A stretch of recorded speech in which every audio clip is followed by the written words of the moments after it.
Assalamualaikum warahmatullahi wabarakatuh.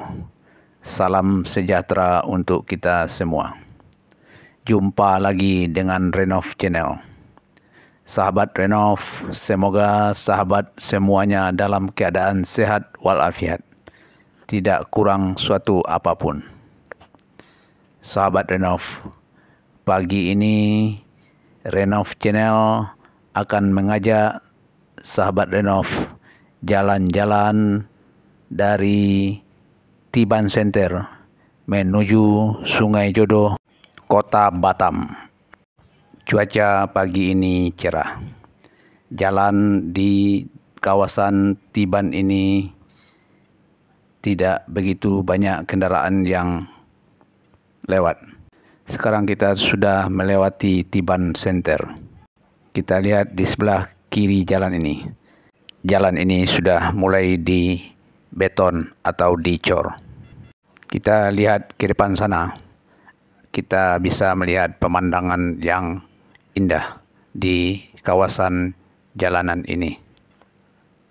Sekarang kita sudah akan melewati Tiban Kampung.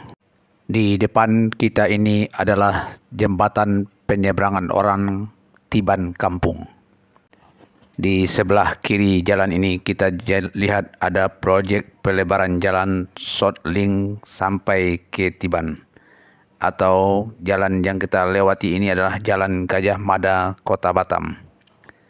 Proyek ini ditargetkan selesai tahun 2022 ini.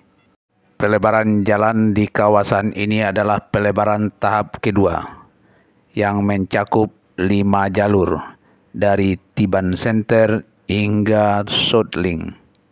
Proyek pelebaran dimulai dari SPBU Fitka Tiban sampai Pura Agung Amerta Buana.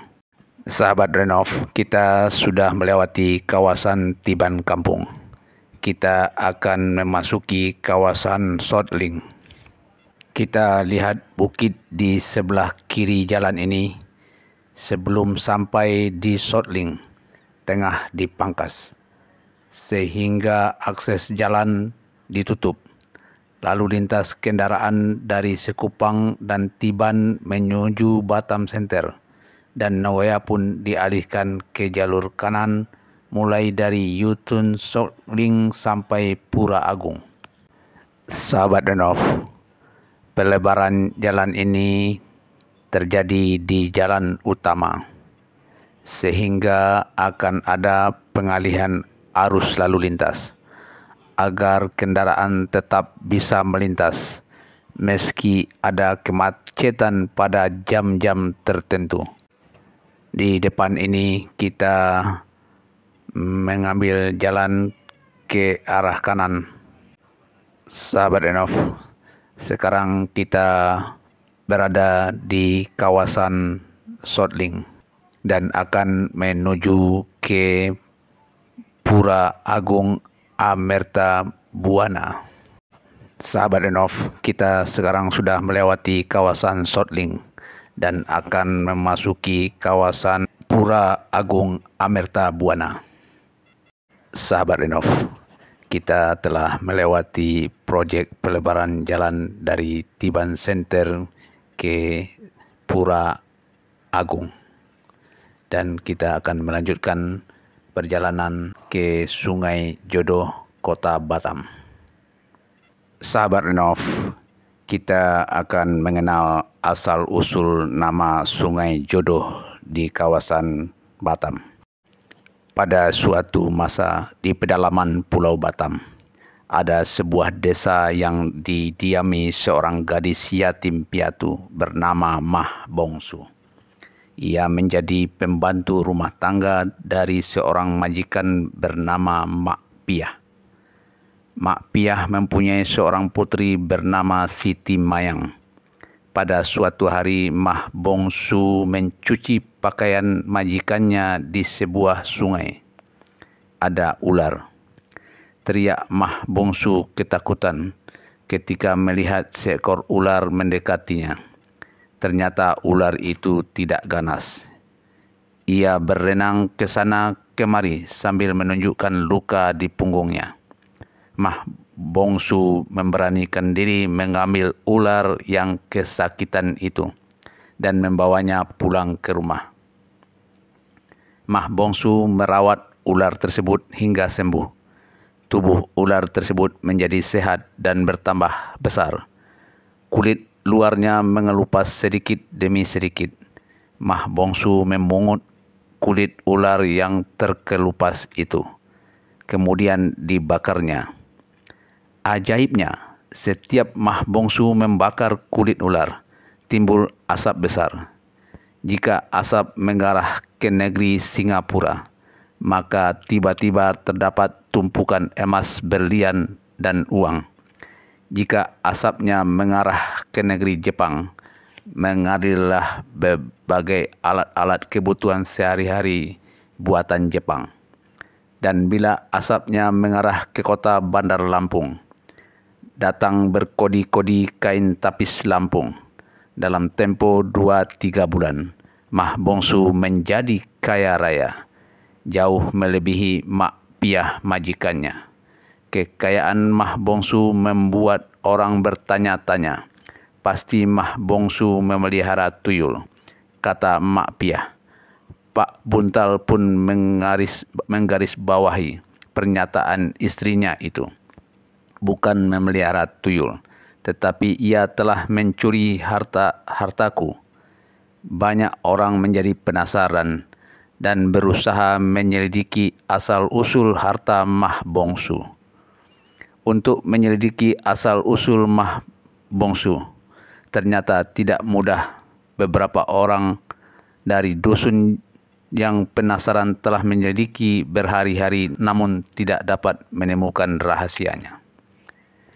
Yang penting sekarang ini kita tidak dirugikan, kata Mak Ungkai kepada tetangganya.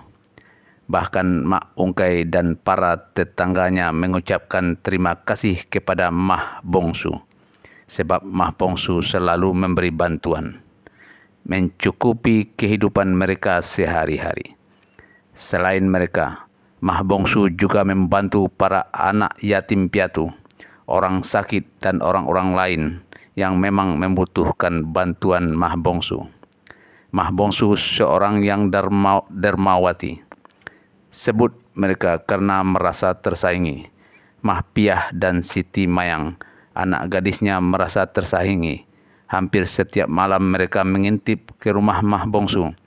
Wah, ada ular sebesar betis, gumam Mak Piah. Dari kulitnya yang terkelupas dan dibakar bisa mendatangkan harta karun. Gumamnya lagi, kalau begitu aku juga akan mencari ular sebesar itu, ujar Mak Piah. Mak Piah pun berjalan ke hutan mencari seekor ular. Tak lama ia pun mendapatkan seekor ular berbisa. Dari ular berbisa ini pasti akan mendatangkan harta karun lebih banyak dari yang didapatkan oleh Mah Bongsu, pikir Mak Piah. Ular itu lalu dibawa pulang. Malam harinya ular berbisa itu ditidurkan bersama Siti Mayang. Saya takut ular melilit dan menggigitku, teriak Siti Mayang ketakutan. Anakku, jangan takut, bertahanlah. Ular itu akan mendatangkan harta karun, ucap Mah Piah. Sementara itu, luka ular milik Mah Bongsu sudah sembuh. Mah Bongsu semakin menyayangi ularnya. Saat Mah Bongsu menghidangkan makanan dan minuman untuk ularnya, ia tiba-tiba terkejut. Jangan terkejut, malam ini antarkan aku ke sungai, tempat pertemuan kita dulu, kata ular yang ternyata pandai berbicara seperti manusia. Mah Bongsu mengantar ular itu ke sungai. Sesampainya di sungai, ular itu mengutarakan isi hatinya.